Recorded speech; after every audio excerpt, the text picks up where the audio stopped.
Bom, vamos ver aí o que o pessoal tá falando sobre o Python em 2024. Recebi um vídeo aqui do Código Fonte e vamos fazer juntos aqui o nosso react desse vídeo. Como nós vemos o Python para 2024 e também para os próximos anos?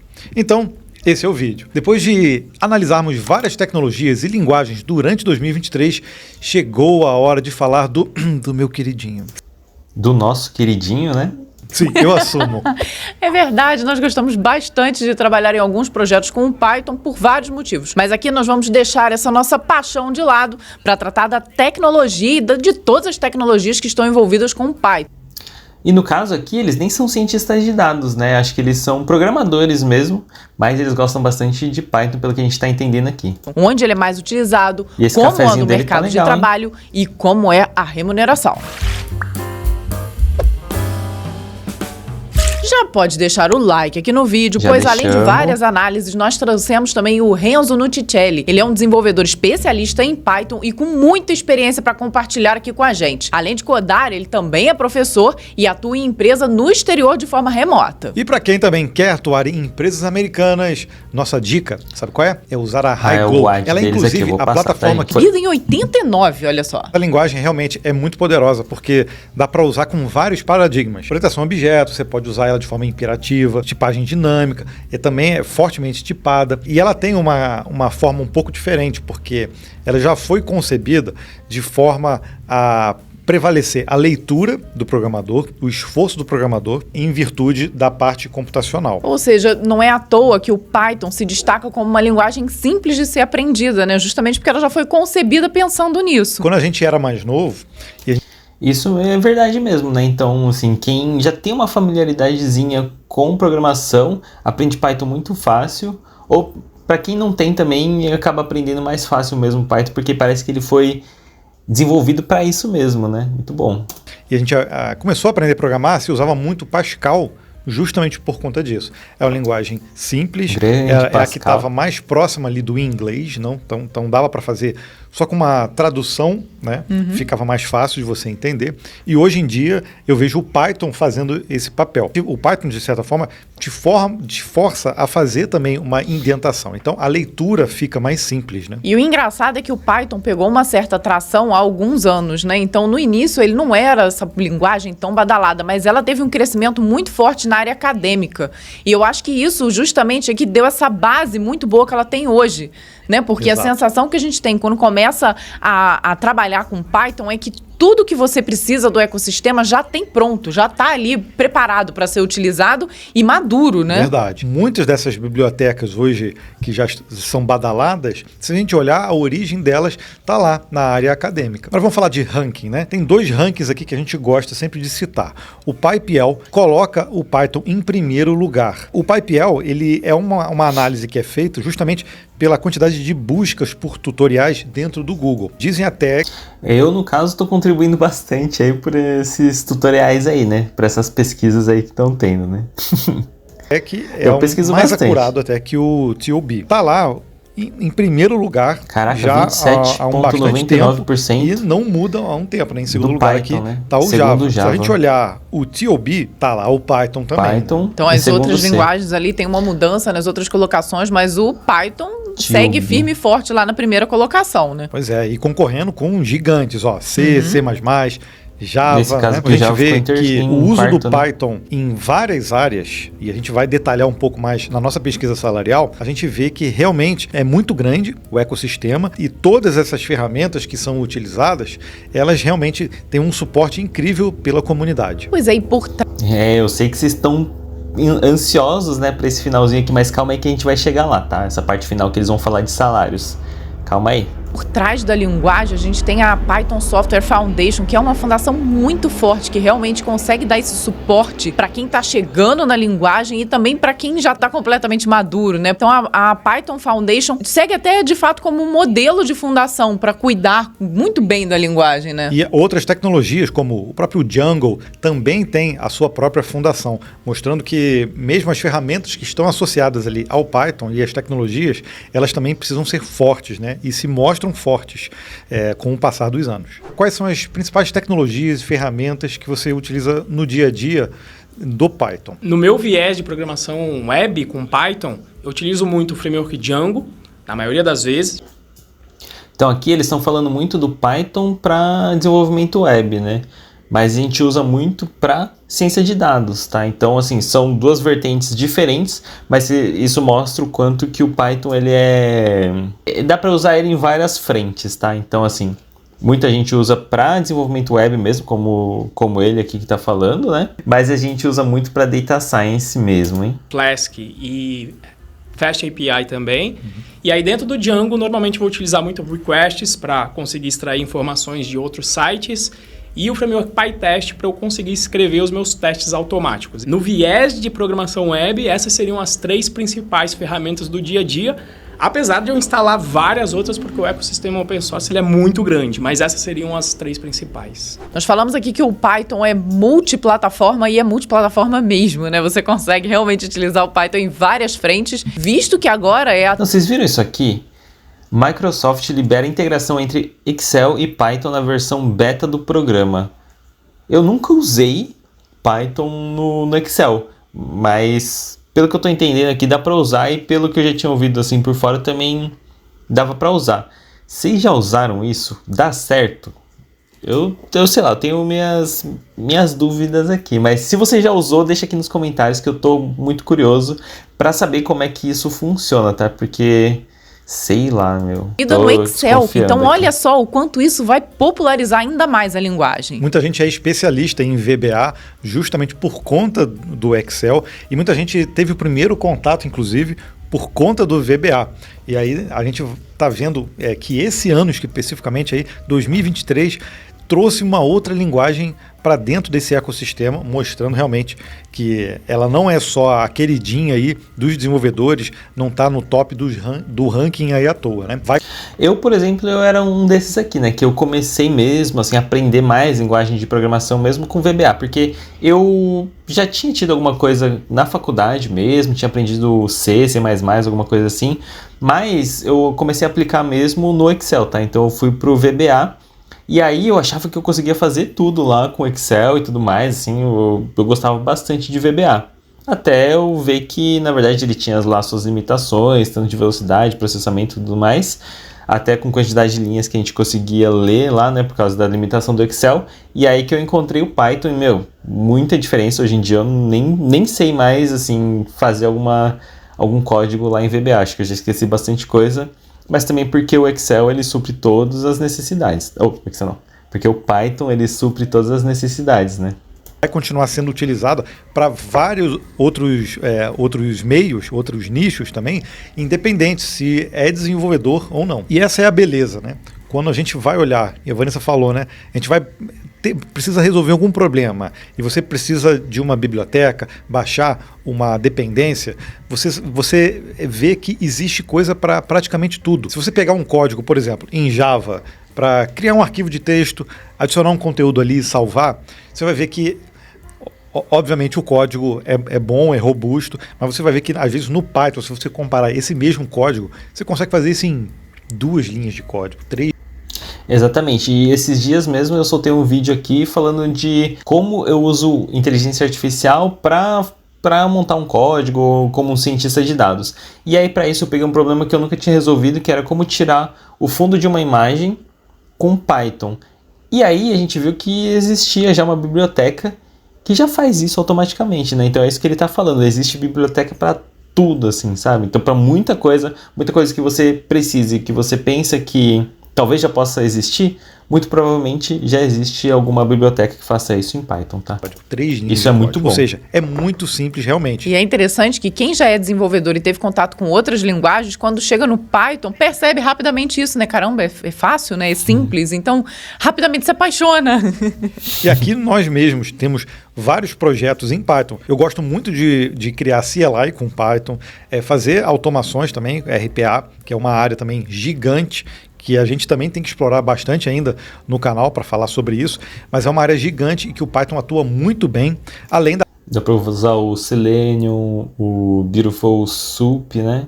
Tem bastante coisa aí para automação que é muito bom mesmo, muito de dados, potente. Nossa própria pesquisa salarial, que a gente vai citar daqui a pouco, ela também, toda a parte de tratamento de dados e das estatísticas foram gerados através do Python. Agora, para a gente citar aqui algumas das ferramentas, das libs, dos frameworks que são muito utilizados no Python, a gente aí tem que dividir um pouco, né? Vamos pensar que no desenvolvimento web, nós temos o Django, Fast API e o Flask como os mais utilizados. Mas ainda tem o Pyramid e o CherryPy, que também são outros frameworks e libs aí que são utilizados. E o uso em RPA, Selenium, o Robocorp, BotSeed, Selenium a gente até já usou já uma vez aqui no canal. Tem o PyWin Auto, AutoPy, ou seja, muita ferramenta, não especificamente às vezes só para RPA, né? A gente vê que existe sim uma área toda específica de automação e que o Python se encaixa muito bem. Muito bem. Então, às vezes, as ferramentas como o próprio Selenium, né? Ele é mais utilizado para realizar testes, mas você consegue utilizar no RPA e tem ali, disponibiliza uma integração com Python muito facilmente, né? E aí você vai perguntar... e para mobile? Para mobile, o Python não é tão forte. Aí é verdade, né? Não é forte, mas ainda assim tem solução. Tem o Kivy, que é um framework multiplataforma, então você consegue desenvolver Android, iOS, Windows, Linux. É o Flutter do Python, vamos dizer assim. Vamos dizer assim. E o BeAware, que aí é específico também para desenvolvimento de aplicações, também multiplataforma. Eu vou falar para vocês aqui que para mobile mesmo eu nunca usei, tá? Então, mas eu tenho bastante interesse. Acho que logo mais eu vou fazer alguma coisinha para mobile. Né? Agora, a cereja do bolo, quando a gente fala de Python, é justamente falar de ciência de dados. É falar de Deep Learning, Machine Learning, tudo isso está muito conectado com Python. Tem NumPy, tem Pandas, tem Matplotlib. Aí tá falando nossa língua, hein? Tem o Seaburn, o Scikit-learn, o SciPy, o TensorFlow, o PyTorch, Tirano, o Spark. Nossa senhora, é muita coisa, né? É muita coisa, né? É engraçado que há alguns anos atrás, quando a gente falava em Python, a gente não associava automaticamente à área de dados, mas hoje é praticamente sinônimo, né?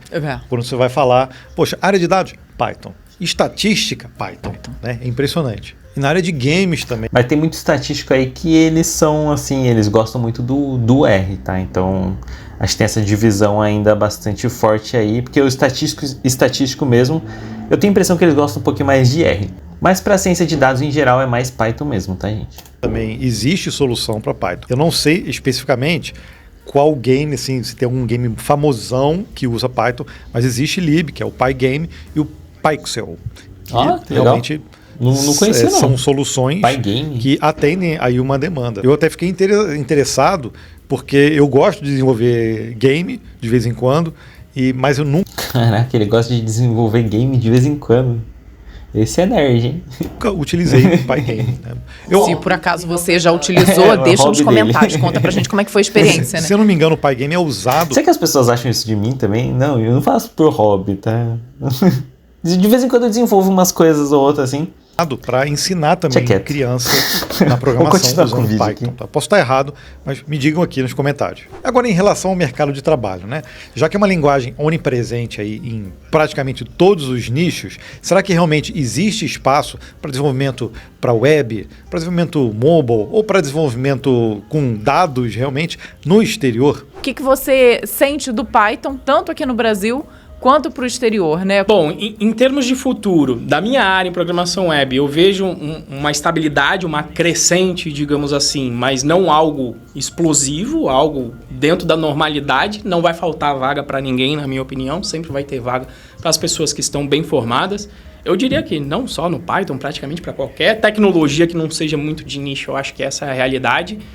Mas o grande crescimento de futuro que eu enxergo para o ecossistema Python, e são vários aqui, digamos, várias comunidades saindo um pouquinho da minha, que é a web, a parte de ciência de dados e engenharia de dados, acho que é a parte de maior crescimento. Existem várias ferramentas dentro... Tamo bem. Desses ecossistemas que são super utilizadas. Pessoal de engenharia de dados, Apache Superset, Pandas para fazer extração, limpeza de dados, chamado ETL. Existem frameworks para fazer isso, como o Airflow, entre tantos outros.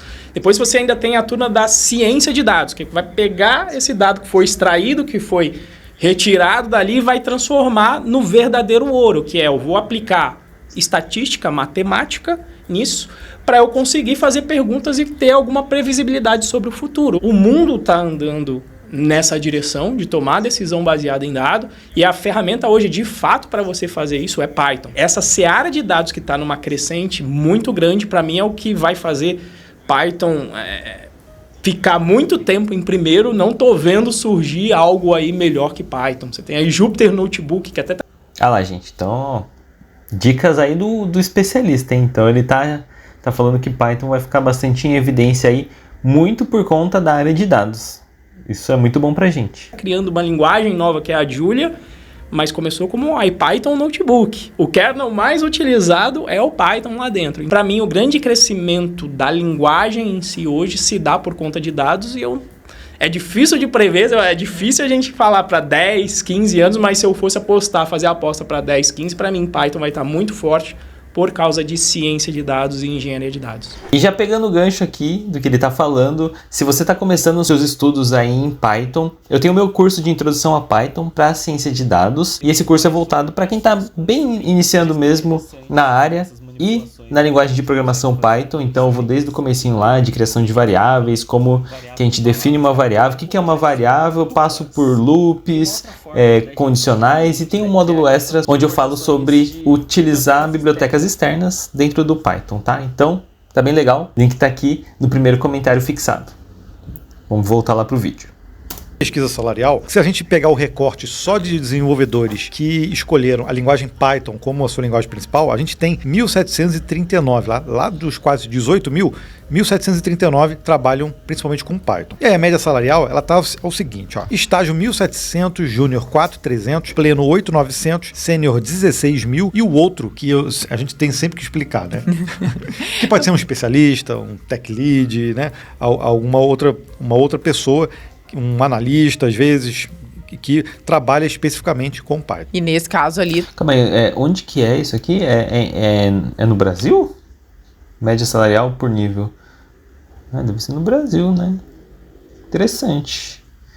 Com 17.700, né? Então a gente vê que na nossa amostragem, só 21% está como sênior, e realmente 31 e 30 como pleno e júnior. Então realmente não é a maioria sênior ainda. Será, né? Isso pode ser só da nossa amostragem, obviamente, mas isso mostra que tem muita gente também no meio do caminho ali com a linguagem, e muita gente entrando também. Agora, o que chama atenção é a área, né, de atuação. A área de dados. Não poderia ser diferente, né? 39% está trabalhando com dados. E nós temos ali logo em seguida o back-end com 25%. Não me surpreende, né? 12% com web. Deixa eu ver aqui. Dados, back-end, web, DevOps, outra QA, banco de dados, segurança de informação, embarcados e tal. Nossa, games tem alguma coisa ali, tem DevOps games. DevOps ainda com 7,99. Mas dados, ó, então 40%. A gente vê que dados realmente é onde está concentrado o maior número de profissionais. Legal, gostei. Mas em relação ao mercado em si, para desenvolvedores brasileiros atuando no Brasil e no exterior, qual é a sua visão? Como é que você enxerga esse futuro? O mercado no Brasil, ele também é muito grande com relação a dados, mas, digamos, praticamente quem começou isso ou explora isso de uma maneira muito intensa há muito tempo são as grandes empresas. Em particular, eu daria muita ênfase ao mercado americano. As grandes aí, se você pega Google, Facebook, né, você vê que ali o negócio deles é trabalhar com dados. O Google é o que é porque ele consegue traçar o seu perfil baseado em dados e vai te colocar o ad lá te vendendo aqui na Black Friday. Essas empresas, tanto as grandes, estão começando a influenciar as pequenas para ter extração de dados lá fora também. Quando eu falo de engenharia de dados e ciência de dados, para mim é mundial. Hoje em dia não tem por que você se limitar ao Brasil. Então, por isso a dica que eu daria é, pessoal, a linguagem mais importante na realidade para se aprender é o inglês. Então, para mim, o mercado lá fora vai continuar crescente com relação a dados. Tá bom ainda também para minha área, para programação. Acho que isso aqui é bastante importante que ele falou, né? Então, ele falou que a linguagem mais importante para ele é o inglês, porque lá fora, na visão dele, vai continuar crescendo lá fora e aqui também, né? Então, eu acho que tem uma visão bastante parecida com a dele. Acho que nesses últimos tempos deu um pouquinho uma estagnada, porque também estavam numa crescente muito grande nos últimos 3, 4 anos, mas acho que vai continuar crescendo, porque todas as empresas grandes, elas têm que ter uma área de dados muito bem consolidada, porque toda empresa grande tem muito dado, e o uso inteligente dos dados vai fazer essa empresa crescer cada vez mais e melhor, né? De forma mais sustentável e saudável também, tá? Então, assim, mais sustentável e controlada, na verdade. E toda empresa pequena, ela também precisa começar já a se desenvolver, acho que nessa questão dos dados, não da mesma forma, da mesma proporção que uma empresa grande, lógico, mas eu acho que tem que ter sim um desenvolvimento já desde o início da empresa, né? As empresas menores também já tem que começar a olhar mais para essa parte, porque tudo hoje em dia gira em torno dos dados, né? Para programação web, mas a necessidade de desenvolvimento dessa área é latente. E assim, toda empresa que eu trabalhei nos últimos 10 anos sempre tem ali uma nascente, uma vertente de engenharia de dados que, principalmente na hora que vai buscar escala, ela vai buscar formar um time baseado em dados para tomar as suas decisões, e muitas vezes até porque o valuation, né, a valorização da empresa, o valor que vai ser dado a ela vai ser muito maior se ela tiver dado para mostrar os resultados dela e para falar, olha, eu sou uma empresa, né, que toma decisão baseada em dados, não em achismo, não o que eu gosto ou o que eu acho que vai ser, não. É um método relativamente científico e estatístico que eu tenho uma probabilidade grande de ter sucesso se eu seguir o que os dados estão me dizendo, os dados que a gente está construindo aqui dentro da nossa empresa. E se a gente for olhar a faixa salarial por área de atuação, a gente vê que o vermelhinho aqui, né, é o de dados, e o verde no back-end, que seria ali o segundo colocado. A gente vê que a faixa salarial entre 9 mil e 12 mil é um número bem maior de pessoas que trabalham com dados. Então acaba sendo realmente um número maior de pessoas, né, que estão atuando nesse nicho e que usam o Python. Calma aí, que eu não... Bom, enfim. Mas interessante, nesse gráfico que ele está mostrando aqui, todos os maiores aqui são de dados, né? Então, acho que não entendi direito aqui, mas acho que é a questão de volume aqui, e aqui está por faixa salarial, né? Mas assim, também é porque nesse gráfico aqui, como a gente tem mais gente em dados, né, sempre vai ter mais provável mesmo que tenha mais, a barrinha de dados seja maior, né?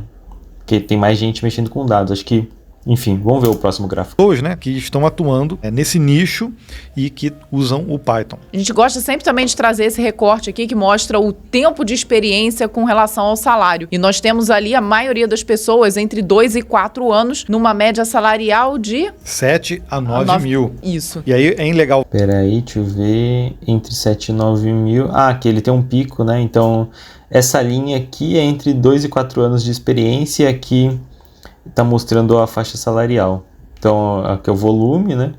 Então, o pico dele aqui no volume é de 7 a 9 mil, com 2 a 4 anos de experiência. E aí é legal ver, por exemplo, quem tem menos de um ano começa ali numa faixa salarial mais baixa, entre 1.000 e 2.000, só que você vê que com pouca experiência, você vê que praticamente some ali, ó. Uhum. Então, se você tem menos de um ano, você realmente começa com um salário mais baixo. Mas com o tempo ali, ó, com a experiência, ele vai aumentando aqui. Então, a gente começa a ver um cruzamento, né?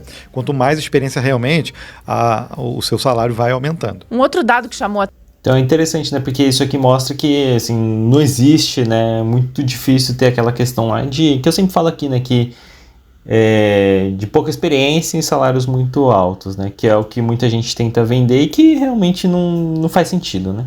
Uma atenção aqui pra gente também foi quando a gente pergunta se quem tá trabalhando agora fez transição de carreira. E 35% das pessoas que estão trabalhando com Python, que responderam a pesquisa, fizeram. A gente achou também um número bem significativo, né? E 3% ainda está fazendo a transição. 35% então, isso comparado a outras tecnologias, carreira. mostra que o Python pode ser realmente uma porta.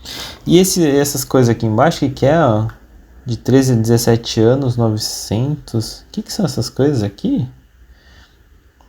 18 a 24, 4 mil... por faixa de idade. Por faixa de idade e salário, né? Idade importa na programação. De 25 a 34 anos, 9.700. 35 a 44, 12 mil. Interessante. uma porta de entrada para quem quer fazer uma transição. E só para a gente fechar a tampa aqui da nossa pesquisa, se a gente colocar em número de participantes, a gente consegue ver, por exemplo, o salário para quem trabalha com determinadas tecnologias dentro do Python, né? Então, 306 participantes que trabalham com o Django, ou seja, que a gente perguntou que é a principal ferramenta dentro do Python que a pessoa utiliza, está com uma média ali de 8.544. Já o Pandas, 6.510. Tem outro aqui, provavelmente não estava na lista ali, né? A gente vai até avaliar que outro é esse. 9.956, Fast API, né? 9.900, Flask. Aí se a gente vê, ó, Spark, o Apache Spark. Aqui, ó, a gente estaria aqui dentro de Pandas, né? Porque acho que a maioria aqui usa mais Pandas mesmo dentro do Python, né? Se é que vocês também são cientistas ou analistas de dados, então a gente estaria mais aqui da parte do Pandas, né? Por aí vai. Se você tem dúvidas sobre Python para os próximos anos, espero que a gente tenha, com esse vídeo, te mostrado um caminho legal.